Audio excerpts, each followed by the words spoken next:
আসসালামু আলাইকুম everyone, welcome to my random mini blog.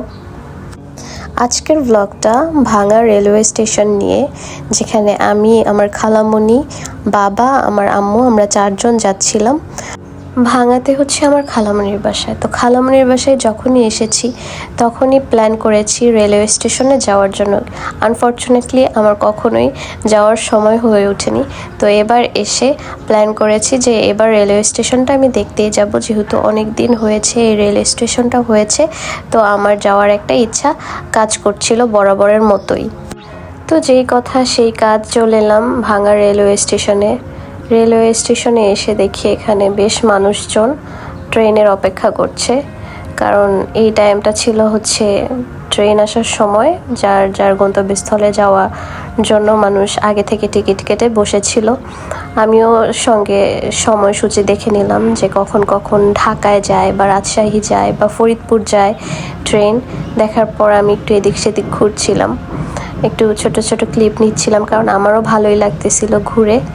দেখছিলাম প্রাকৃতিক মনোরম পরিবেশের দৃশ্য, যা আসলে আমার মন অনেক ভালো করে দিচ্ছিল মনকে।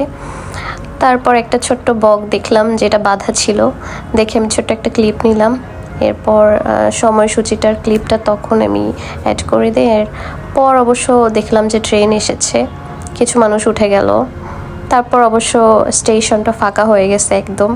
চিন্তা করলাম যে ঠিক আছে, এখন সন্ধ্যা হয়ে যাচ্ছে, বাসায় যাই। তারপর সবাই মিলে বাসায় যাচ্ছিলাম। বাসায় যেতে যেতে সানসেটটা দেখছিলাম, আমার অনেক প্রিয়, আমি অনেক সানসেট লাভার। সানসেট দেখতে দেখতে, সুন্দর পরিবেশ দেখতে দেখতে ভাঙা লক্কর রোড দিয়ে দিয়ে চলে এলাম গোল চত্বরে। ভাঙা গোল চত্বর যেটা আর কি, ওই যে আমার খালামণির বাসা। তো আমরা বাসায় চলে আসি। বাসায় এসে আমি চিন্তা করি যে একটু ছাদে যাব, ছাদ থেকে আমি আপনাদেরকে একটু ভিউটা দেখাবো। চলে যাচ্ছিলাম আমি ছাদে। ছাদ থেকে পুরা গোল চত্বরের ভিউটা দেখা যায়, এত সুন্দর লাগছিল। দূর দূর থেকে মানুষ এখানে এসে ছবি টবি তোলে, ঘুরে ফিরে খাওয়া দাওয়া করে। তো আমি তো চিল ছিলাম, কারণ আমি আমার খালামণির বাসার ছাদ থেকেই সুন্দর সুন্দর পরিবেশ দেখতে পাচ্ছিলাম, সুন্দর ভিউ দেখতে পারতেছিলাম। যাই হোক গাইস, আজকের মতো এতটুকুই। আল্লাহ হাফেজ, টেক কেয়ার।